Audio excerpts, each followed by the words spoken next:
Well, I got a pretty badly slash and sat on the knee, and just went down. I thought the referee saw it, but I mean, it doesn't matter trying to get up if you see it or not. But the puck was still in the zone, and just trying to stay in front of the net, be patient, see if we're able to keep that puck in the zone, and we got it. And I was wide open in the back door. How we prepared for today was just like any other game, and we wanted to get that first one. It was. It went exactly as planned, and we know how we're going to play against them. And we had a great game tonight.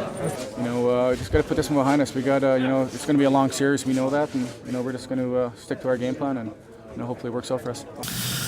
That was fun. It was all game long, right from the start. The fans were really loud, and I think that's something we fought for all season, to get home advantage, and I think they showed it tonight.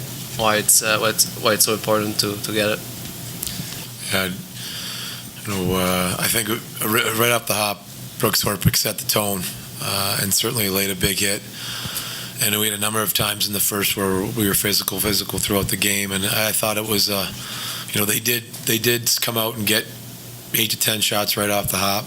They did get some pucks to the net. Flower came up big there in the first 10 minutes of the game, but you could tell it was a playoff type of atmosphere. The physicality was there. Our guys did a good job of staying within the confines of playing defense and trying to deny them the net that they do a good job of getting to. And I think the game, the building was awesome. The game, the atmosphere was playoffs for sure, and our physicality and Brooks set the tone right off the hop of that.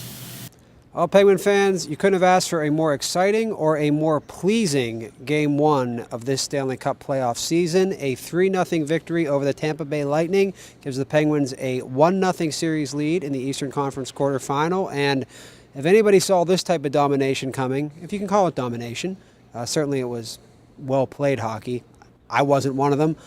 Trib columnist Joe Starkey, fellow beat writer Josh Yohe. Joe, I guess if you're going to talk about this game, you're going to talk about one Penguin in particular, right?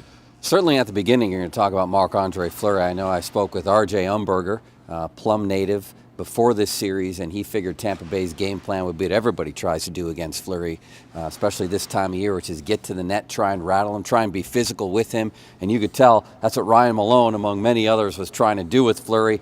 And he was spectacular early. He kept the Penguins kind of afloat until they got their legs and wore down the Lightning. But the save he made on Malone was unbelievable early with the back of his leg. And then in the second period with his arm on Vincent Lecavalier that was a great play by both players. It was fun to watch. Well, Fleury makes big money, Josh, to be a franchise goalie. Steven Stamkos is going to be making big money starting next season to be a franchise caliber scorer. This is his first game in the Stanley Cup playoffs. It's a tough adjustment for anybody, as Penguin fans remember from 2007. But Penguins defense did a really good job of limiting his opportunities. Well, Rob, on Stamkos' first shift of the game, Brooks Orpik introduced him to the postseason with an unbelievable hit that there wasn't one person sitting in this arena when Orpik laid Stamkos out, and Stamkos really wasn't heard from the rest of the game. He finished with one shot on net.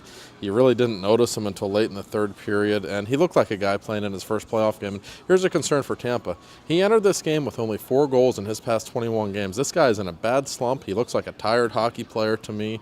He was not effective tonight. If Tampa's going to win this series, they better get production from him. And the way Zbigniew Michalek played against him tonight, boy, he's not going to have many chances. Well, this is what Zbigniew Michalek was brought in here for, along with Paul Martin. The Penguins defensemen really did a great job, I think, of taking away time and space. And I thought the Penguins forwards did a really good job in the final 40 minutes of diffusing that 1-3-1 trap. If you're the Lightning now, you're going to make adjustments. They say the most adjustments are made between games 1 and 2. What's the one thing you think they need to do? Well, they need to score. I mean, that may sound simplistic, but we all watched this game tonight, watching the Penguins gain a territorial edge, a physical toll they took on Tampa. But you kept asking yourself, well, this is great. Are they going to score? And they finally did. Tampa Bay has to find a way to get past the mental block of beating Fleury, who was just unbelievable early. And Stamkos, you mentioned, is a guy who's probably going to have to score in the series for them to win. And you do wonder, too, the Penguins, they've been getting some really good efforts from James Neal and Alex Kovalev since each of those guys was acquired at the trade deadline. But they weren't getting bounces, and that was a bounce goal tonight. And you just wonder if that's going to get those two guys going. And if that's the case, is this Penguins offense going to really wake up? And what does that mean for this series going forward? Well, man, the Kovalev goal was amusing, Rob, because he'd just been pulled down and was a little irritated there wasn't a penalty call, so he kind of pouted and sat there for a minute. Then he stood up and bang, there was the puck right on his stick for the goal. I thought he played pretty well tonight. And James Neal, you know, he needs to start scoring goals, and I'm sure he's aware of that, but he was a force tonight. He drew 2 penalties. He was all over the place. He had a lot of opportunities, and you can kind of feel this guy coming. I know he's frustrated. He needs to score, but both of them played well tonight, and I think it's a really good sign for the Penguins. Well, hey, look, I mean, it's a 1-0 series lead. You want to win the first game, but they won game 1 last year against Montreal 6-3. We all thought they were rolling, and we all saw how that turned out. So, you know, real quick from each of you guys, thing to look for in game 2 aside from Tampa needing some goals. Penguins power play, I thought, generated momentum. I actually thought the power play turned this game in the Penguins' favor in the second period. So I look for more of that from the Penguins. I think they may have found something on the power play, particularly with McCulloch just blasting away. And they won a lot of faceoffs on that power play. Yeah, let's see how Tampa reacts to the Penguins' physical play. I didn't like how they reacted tonight. I think they got rattled. I didn't think they wanted to take hits to make plays. The Penguins came out physical.